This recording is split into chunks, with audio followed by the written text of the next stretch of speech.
Hello నట శూన్య, చేసిన నటన చాలు గాని కళ్ళు తెరు. లే లే.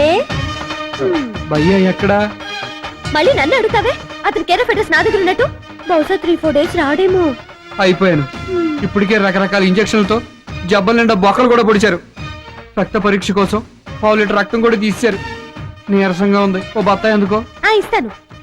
అయినా మీ ఇద్దరు బాడీ వాయిస్లు కదా, బాడీ విచ్చి సౌండ్ ఎక్కడికి వెళ్తుందో చెప్పమా. Upma.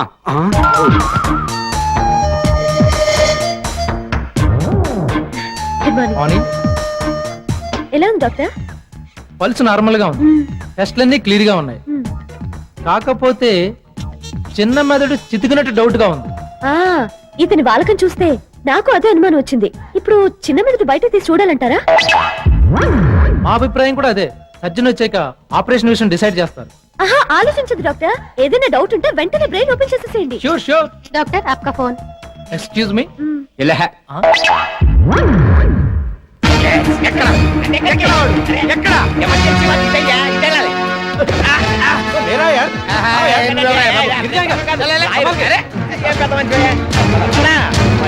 Hello hello hello hello వాడు హలో అంటే నువ్వు హలో అంటే అందుకని పోయింది. నువ్వు వచ్చిన పని ఏమిటి? ఆ రమేష్ గారు ఇక్కడికి ఎందుకు వచ్చాడు? ఆ డెలివరీకి వచ్చాడు.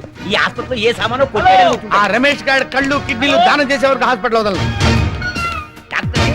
కప్పగంతులు రమేష్ బోల్కర్ మీరా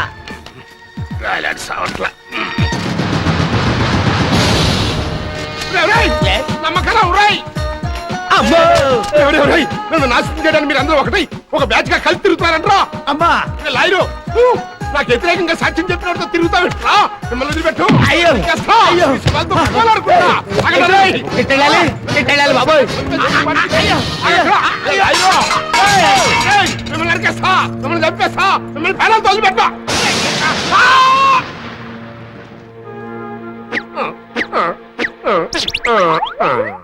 డాక్టర్, బ్రెయిన్ ఆపరేషన్ అంటే తప్పకుండా గుండు గీయాలి కదా? నర్స్, ఆ బార్బర్ వచ్చాడేమో కనుక్కుని వెంట్రుకల గురించి ఏర్పాటు చేయండి. గొరిగించడం కాదురా, గాడిదని కూడా తెప్పించి ఊరేగింపు ఏర్పాటు చేయండి. చేని ఇది హాస్పిటల్ బార్బర్ షాపా? హలో, ఏంటి? బ్రెయిన్ ఆపరేషన్ చేయాలంటే గుండు గీయాలమ్మా. దీన్ని బట్టి చూస్తే ఆపరేషన్ వెనకాల నీ హస్తం కూడా ఉందన్నమాట. అసలు నీకు బ్రెయిన్ ఉంటే ఆపరేషన్ చేయడానికి? ఉంటే ఇలాంటి నాటకాలు ఆడతావు నువ్వు? ఓసి దుర్మార్గురాలా, నీకు నేను ఏం ద్రోహం చేశానని నా బ్రెయిన్ తో ఆడుకుంటున్నావు? నాయన శివాజీ, నన్ను రాక్షస్ నోట్లో పడేసి ఎక్కడికి వెళ్ళిపోయావు భయ్యా? వచ్చాయి వచ్చాయి.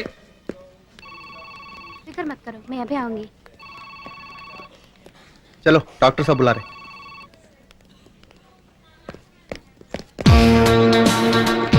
బాబు వీడో తోడుదొంగ వీడేమైపోయాడు? నరసింహం నరసింహం ఎక్కడో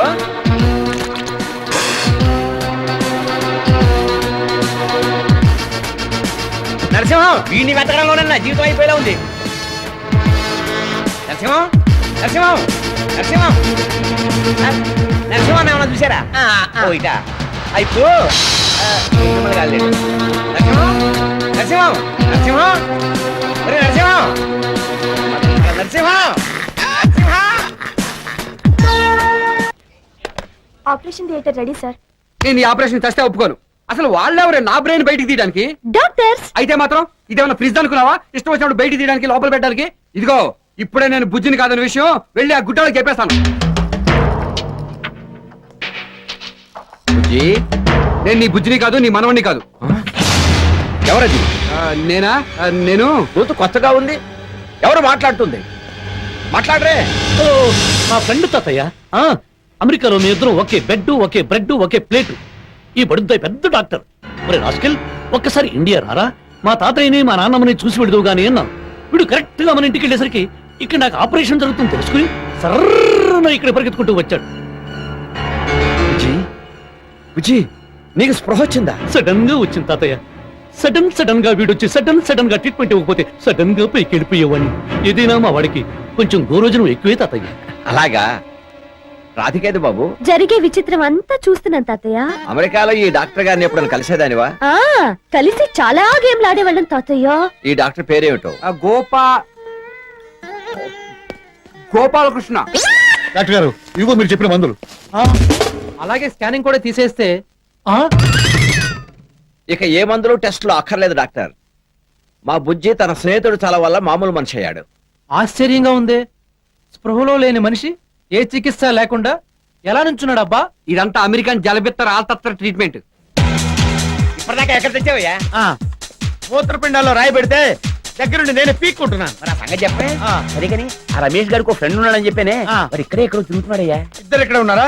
వాళ్ళిద్దరిని ఇప్పుడే అంటే? ఉరేసి బాగుంది. చంపేతలు పడేస్తా. పద. డాక్టర్ డాక్టర్ మీరు ఏ యూనివర్సిటీలో డాక్టర్ చదివారు? అవసరమా? అది కాదు, ఆ పేషెంట్ కి ఏ టాబ్లెట్స్ ఇచ్చారా అని. Professional secrets. ఒకరి విషయాలు ఒకరు చెప్పుకోకూడదు. అయినా నీకెవరు ఇచ్చారయ్యా డాక్టరేట్? వెళ్ళి పని చూసుకో. గౌరవం సాబ్. అర్థమైందిగా? మా కప్పగంతుడు అక్కడే ఉంటాడు. ఆ విషయం రాజా గారికి చెప్పి మరి పీకమే కాలేజ్ తొక్కి ఆ లంబూ జంబు గారు ఇద్దరు ఏదో ప్లాన్ తోటి ఈ ఆసుపత్రికి వచ్చారు. ముందు అదేమిటో కనిపెట్టాలి. మీరు ఆ పని చేస్తే గానీ రాజావారు పుట్టిన ఈ శరీరం శాంతించదు. మామగారు ఆ దేవుడి దయ వల్ల మన బుజ్జికి తగ్గిపోయింది. ఆ భగవంతుడి దయ వల్ల అంతా మంచి జరిగింది అల్లుడు గారు. అదిగో గ్రీన్ లైట్ లో రెడ్ హ్యాండెడ్ గా దొరికాడు. ఏసై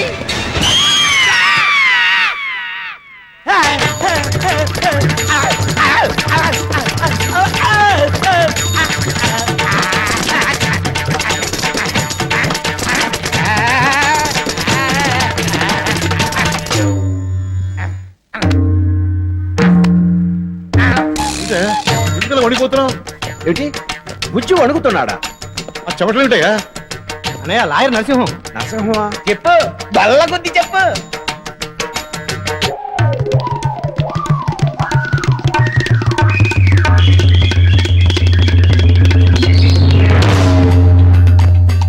మణికంఠ, వీడు కోర్టులోనే కాదు ఆసుపత్రిలో కూడా పనికిరాడు.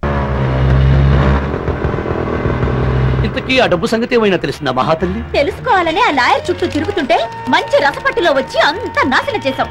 నీతో పార్ట్నర్షిప్ కట్టు వెళ్ళు. అర్రే, అంత మాట రక్కే. ఆ డబ్బు మీద ఆశతోనే నేను బొంబాయిలో తిరుగుతున్నా. కానీ ఏం లాభం? నువ్వు కొట్టిన దెబ్బలకి ఆ లాయర్ గాడు చచ్చినా నిజం చెప్పడు. పైగా నువ్వు నా చుట్టాను అని కూడా చెప్పి చచ్చాను నేను. అంటే నా లాంగ్ లైఫ్ నేనే షార్ట్ లైఫ్ చేసుకున్నాను అన్నమాట. సారీ,